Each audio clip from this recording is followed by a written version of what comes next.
si Marcos o Aquino o Duterte ang the best president the Philippines ever had, kundi si Ramon Magsaysay. Sa termino niya, 2 pesos lang ang katumbas ng $1 noon. Nung pangulo siya, ang isang sako ng bigas ay 10 pesos lang. O baka sabihin mo, kasi noon yan, iba na ang panahon ngayon. Pero isipin mo to nung panahon niya, kagagaling lang ng Pilipinas mula sa pagkawasak ng World War II. Wasak ang ekonomiya, winawasak pa ng hukbalahap ang kanayunan. At sa gitna ng lahat ng yon, ginawa ni Ramon Magsaysay ang Pilipinas na pinakamalakas na ekonomiya sa Southeast Asia at pangalawa sa buong Asia. At dahil sa kanyang legacy, itinatagpa ang Ramon Magsaysay Award Foundation. Tinaguri ang Asia's Nobel Prize, award na binibigay sa mga taong may malasakit at serbisyo sa kapwa. Pero sino nga ba si Ramon Magsaysay? At ano ang kanyang mga nagawa para matawag na idol ng masa? Si Ramon Del Fierro Magsaysay o Monching ay ipinanganak noong 1907 sa Iba, Zambales. Anak siya ng isang mekaniko at guro, kaya lumaki siyang malapit sa ordinaryong tao. Kung ang ibang mga presidente ay nakatira sa mga mansyon at may pa-convoy pa sa kalsada, si Ramon Magsaysay sumasakay pa rin sa jeep noon, bumababa sa palengke at nakikipag-usap sa mga tindera na parang ordinaryong mamimili lang. Ramdam ng tao na hindi siya naiiba. Isa siyang leader na totoo, hindi ilusyon. At pagdating sa pamahalaan, walang takas ang mga korap. Ang mga opisyal na may bahid ng katiwalaan noon, agad niyang tinatanggal sa pwesto. At ang pondo ng bayan, imbis na magtapos sa bulsa ng iilad, ibinuhos niya sa mga baryo, lalo na sa irigasyon para may patubig ang magsasaka, sa kalsada para makadugtong ang mga liblib na bayan, at sa health centers para may lunas ang mahihirap. From 1948 to 1963, ayon sa historian na si Neil Ho at sa kanyang fourth turning theory, ito daw ang panahon na tinatawag na high.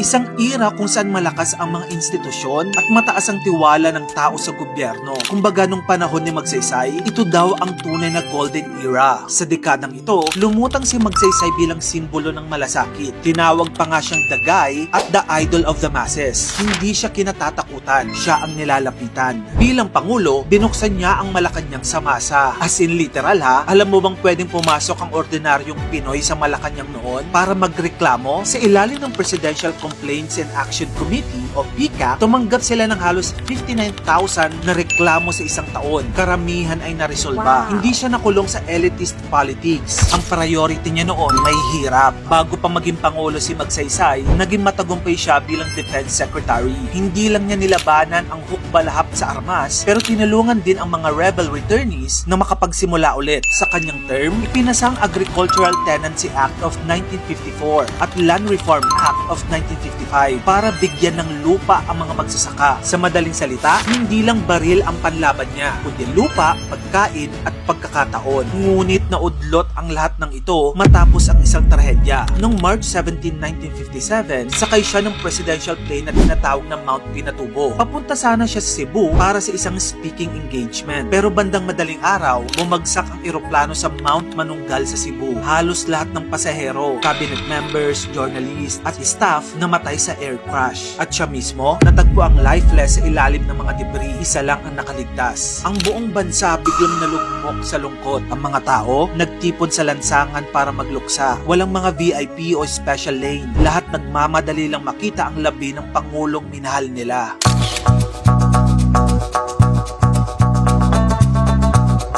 Isa sa pinakamalaking patunay ng kanyang legacy, noong 1957, matapos siyang mamatay sa plane crash, itinatag ang Ramon Magsaysay Award Foundation. Ito ang tinatawag na Asia's Nobel Prize. Ibinibigay taon-taon sa mga leader, organisasyon, at individual na may malasakit, integridad, at serbisyo sa kapwa. Mga values na si Magsaysay mismo ang nagpakita. Hanggang ngayon, ito ang pinakamataas na pagkilala sa buong Asia para sa public service. So yun na nga mga kamagkano, kung bakit si Ramon Magsaysay ang itinuturing na the best president, simple lang. Dahil naniwala siya na ang gobyerno dapat nasa tabi ng tao. Hindi para sa mga politiko, kundi para sa masa. Oo, hindi siya perpekto. Madalas pa nga siyang tawaging America's Boy noon dahil sa suporta ng US sa Pinas. Pero pinakita niya na posible ang pamahalaan na may malasakit, may integridad at may aksyon. Ikaw, para sa'yo, sino ang the best president ng Pilipinas ever? I-share mo naman yun sa comment section. At kung gusto mo pa na magayto pang klaseng content,